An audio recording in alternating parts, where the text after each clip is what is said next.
have wondered, does the COVID-19 vaccine have an impact on my health? Now, the largest COVID study ever conducted is providing some answers. A link between the vaccine and heart and brain disorders has been uncovered. Now, researchers with Global COVID Vaccine Safety Project reached this conclusion after collecting data from nearly 100 million people across 8 different countries. Today, I spoke with a local medical expert who says the COVID vaccine still outweighs the risks. We also talked to everyday people about their attitude toward getting the shot. I'm going through a lot of mental and physical things now and it wasn't like that before. Elizabeth Foster says she questions if the COVID-19 vaccine she took in 2020 has anything to do with the decline she says she's experiencing in her health. Foster's still digesting the new data released by the Global COVID Vaccine Safety Project, which studied nearly 100 million vaccinated individuals across 8 countries. The report specifically looked at the adverse effects of the Pfizer, Moderna, and AstraZeneca vaccines, finding the following.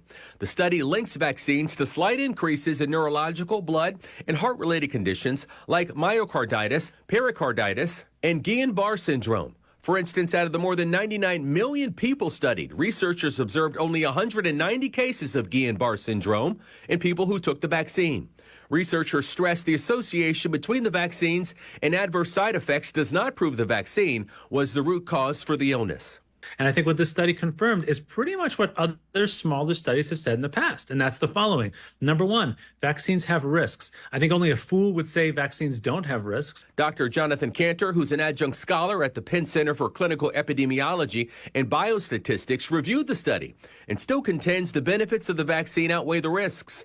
Cantor says the new research shouldn't erode anyone's trust in the vaccine, but instead prompt them to think about their own personal medical condition and their own need for protection. What do you say to those folks who might have said, hey, we knew the vaccine was dangerous all along? Now here's the proof. There's no such thing as a drug that has an effect without a side effect. So everything has potential risk. The problem is, what is the risk of the thing that you are trying to prevent? And that's where it comes into play. So for example, if you have for parents, right, if you've got a healthy 3-year-old who's had COVID 4 times already, well, then I'd say, I don't know what the benefit is that you're going to get from getting that vaccine today. But if you tell me that you've got a 84-year-old in a nursing home that somehow came out of a time machine and is now entering the world in 2024 and has never had a COVID vaccine, well, for that person, I'd say, well, then we really have to think about whether a COVID vaccine makes sense for them. Since the COVID-19 pandemic began in March of 2020, nearly 7 million people have died across the globe from COVID-19. That includes more than 1 million people in America. It's also estimated that 71% of the world's population has received at least 1 dose of the COVID-19 vaccine. And as you heard Dr. Cantor, they're saying, his biggest takeaway, and mine too after doing the story, was that you have to look at your own personal risk and whether or not you have any contributing factors that could lead to, some kind of complications. But I guess the silver lining for all of us, whether or not you believe in the vaccine or not, if it's safe or not, is that the strains of COVID-19, when they have mutated, they have become less deadly. Mm-hmm. We've seen those deaths trail off versus what could have been worse, where they could have mutated to a more deadly strain. Yeah, but I'm sure there are a lot of you who listen to that story. Like me, I'm sitting there going, what has happened over the past couple of years? I had the COVID shot, I had COVID, and then dealt with pericarditis like just this past Christmas. Mm-hmm. So I never had heart problems before, so I wonder. Right. Now I'm going to be doing some more research to figure out what in the world. Yeah, and it's always good to check with your general practitioner, check with your doctor. And these are the questions and conversations that you need to have when you need to decide whether or not you want to get the COVID-19 shot or any vaccine for that matter, based on your own personal health. Great story. Thanks, Tarek. So here we go. The reason I played that was from Jacksonville. News for Jacksonville. Notice how the narrative about the vaccine has shifted. Now, last year, you wouldn't have seen that story on television. You would not have seen that story on television at all. Them saying, well, it's really about your own personal situation. I'm pretty sure I've been saying that for the last 3 years. It's your own personal situation. You should be able to yourself figure out what you want to do. So now we have this CDC-funded study that showed of nearly 100 million people that found that there are higher incidences of neurological, cardiovascular, and blood disorder complications than what the researchers expected. This is from, let me just say thanks to my friend from Jacksonville. What was this? News for Jacksonville in Jacksonville, Florida, and the Epoch Times. I want to say thanks to them. This peer-reviewed observational cohort study published in the Vaccine Journal aimed to evaluate the risk of 13 adverse events of special interest following COVID-19 vaccination. The AESI spanned 3 categories: neurological, hematologic, and cardiovascular. It reviewed data collected from more than 99 million vaccinated people from 8 nations: Argentina, Australia, Canada, Denmark, Finland, France, New Zealand, Scotland, looking at risk up to 42 days after getting shots. The study looked at the 3 vaccines, Pfizer, Moderna, and AstraZeneca, and they found higher than expected cases than they deemed met the threshold to be potential safety signals for multiple AESIs, including Guillain-Barré syndrome, cerebral venous sinus thrombosis, myocarditis, and pericarditis. As you heard, the woman in the study just said, "Hey, I just had pericarditis over Christmas." Now I got to wonder exactly whether it's because I took the vaccine or not. Look, I've always said from day one, let adults be adults. Let people figure out for themselves what they want to do with their bodies.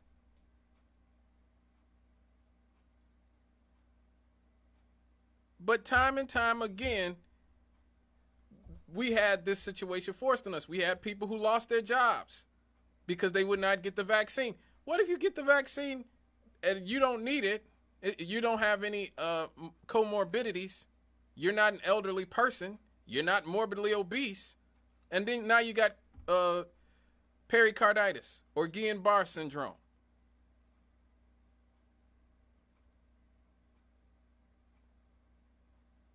Or CVST. Then what? You lose your job? You lose your job trying to avoid this? Come on. I mean, I was fortunate working here at WLTH. I was fortunate in the sense that they just said, look, you just have to wear a mask. If you're not going to be vaccinated, just wear a mask. So I wore a mask. That's why if you look at all the videos up until when did Natalie and Dr. Williams say I could stop wearing a mask? Up until I think it was May. I'm pretty sure it was May. They said that I could just wear a mask and not eat or drink anything in the studio, and we were good. And I was fortunate. A lot of people lost their jobs.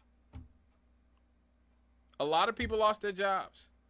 People were cut off from all kinds of lifelines to their people weren't allowed to go visit their families in the hospital. People lost custody of their children. You know, I mean, that's just not fair. That's just not fair.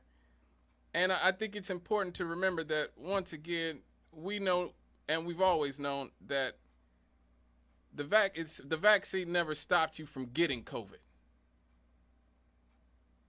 My Chicago Bulls proved that. The whole team was double vaxxed, and they all caught COVID 2-3 years ago. I think it was 2 years ago. And we were in first place, too.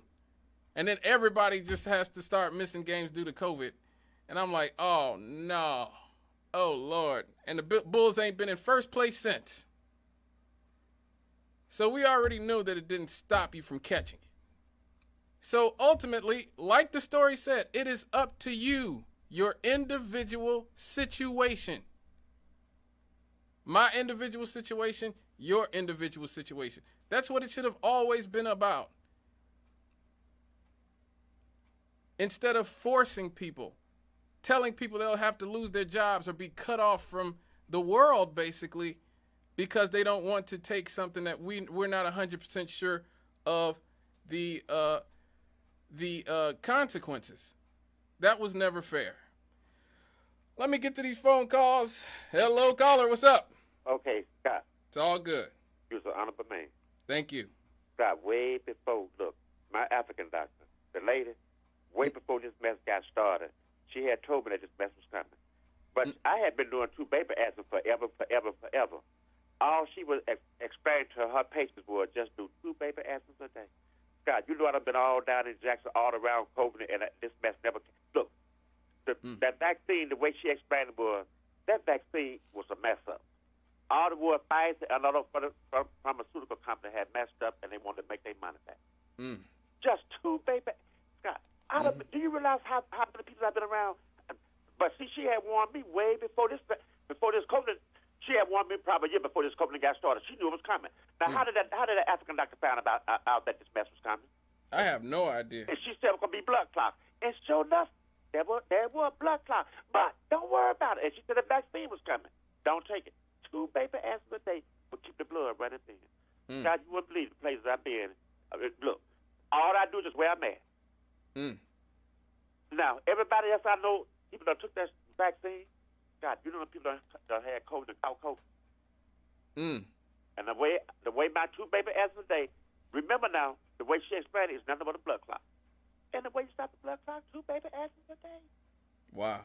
But Pfizer, no pharmaceutical company not gonna tell you that. Nope. Yeah, man, they gonna make you think that, man, you better do this vaccine. I'm telling you the way that African express that look, put it like this. I'm loving, I'm happy, I'm wonderful. I'm gonna just keep doing my 2 vapor asthmas a day. But remember now, I was doing that way before that mess even got started. Wow. But I had to put that in there. That's why I was saying, man, so Africans, I don't know. They done thrown everything at Africans. They're still hanging strong. That's the best I can see. I heard that. The Thank you woman for. is brilliant.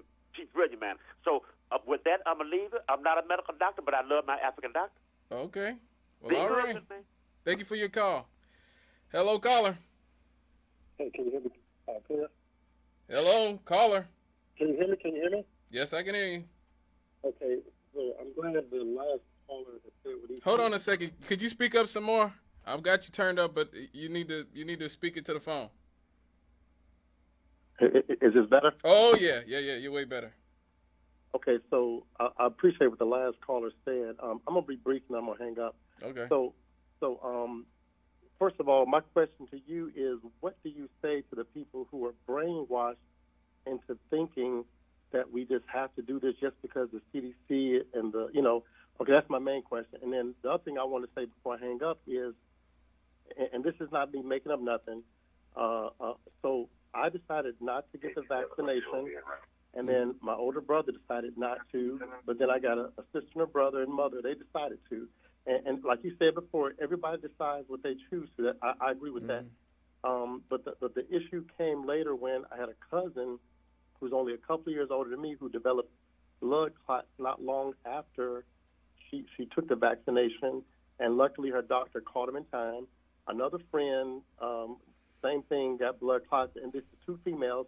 Then a guy, a male, a little bit older, he used to play tennis with me. He developed blood clots. Unfortunately, his leg was amputated, and he passed away in the hospital. So the reason I'm mentioning all this is because, and there's other stuff too, like I know some coworkers have also, like you say, had the vaccination, but also still got COVID afterwards. Yeah, So virtually everybody did. Right. So, and I'm not. I want to say this really clearly. I am never trying to boast or talk highly of myself, but I chose not to take it, and I never got COVID. But then there's some people that say, "Oh, you're the problem. You're the reason why." No. So anyway, my question to you is, how do you explain to those people who are brainwashed into believing everything the news says? And then I'll hang up, and y'all have a good night. Well, thank you for your call. Well, see, here's the thing. For me, I always say it's about the news that you watch or that you read. I've always tell people foreign news services, a lot of them like the UK Daily Mail and the UK Guardian, Reuters. Reuters is a lot better. Even the Associated Press, which is basically a news aggregate. CBS, NBC, Fox, MSNBC, CNN, that is paid propaganda, period. That is paid propaganda. Not only for the drug companies, but for and big pharma, but for the military industrial complex and for the bankers, the banksters. Okay? ABC, NBC, CBS, Fox, MSNBC, CNN, all propaganda. So you got to start, either understand that when you're turning it on or start avoiding. I only usually watch independent media and read either, like I said, the Associated Press or Reuters or foreign news sites. A lot of people get mad at me and talking about for talking about Al Jazeera, but they do a lot of good work. RT did too. Lots of different entities did a lot of good work. Just because America says they're propaganda doesn't make them any less valid in terms of the information that they give. A lot of the best information I've ever gotten has come from RT. Now, do I trust them when they're talking about Vladimir Putin? No.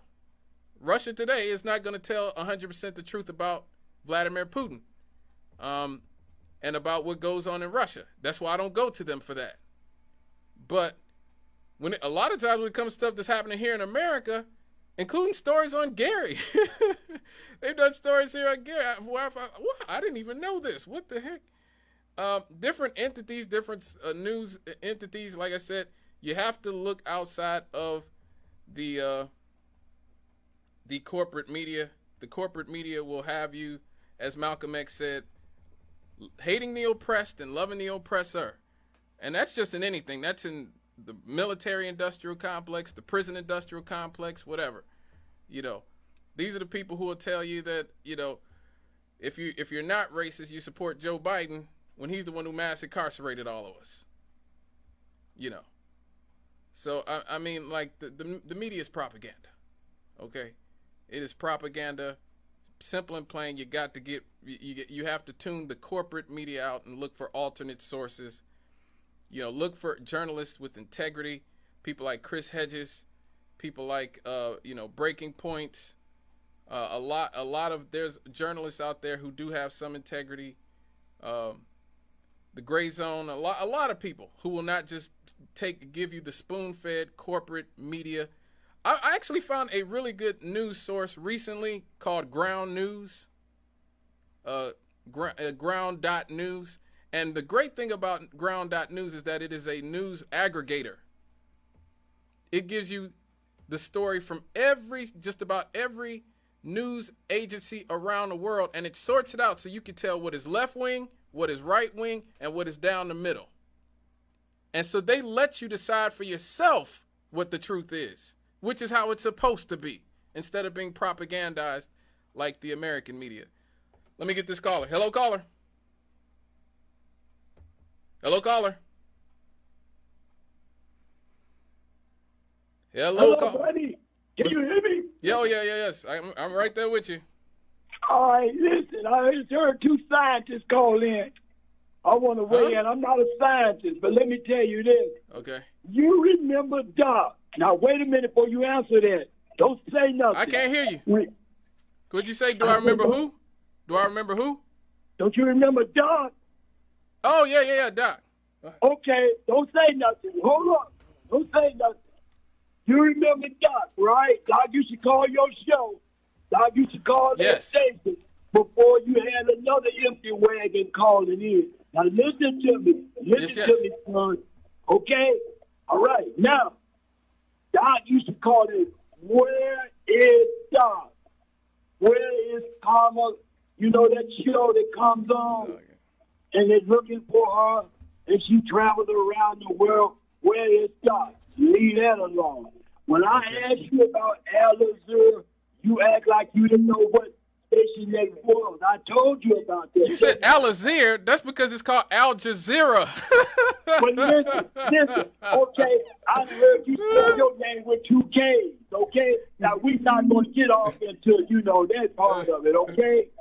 Just because I said it that way, all right? When I say, if I had 10 racks, you know what 10 racks is, right? Okay, whatever. All right, then. So you understand what I say then, am I right? I guess. All right. When I say I had 10 racks, you understand what 10 racks is? If right? you gonna give it to me, I'm good. I'll know it. I know 100% if you gonna give me 10 racks.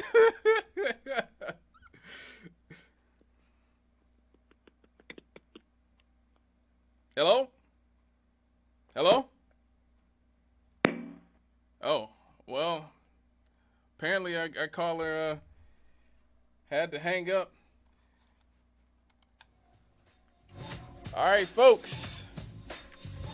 I'm glad you guys called in. I'm glad to be able to do that story. Like I said, I've been talking about this from the day one. Ultimately, we deserve the right to make our own decisions based on our individual profile instead of having things forced on us by Big Pharma and by the government. All right, folks, when we get back, we're going to have part 1 of our new segment, Black to Africa. We're going to talk about what's going on in Sudan. We'll be right back after these.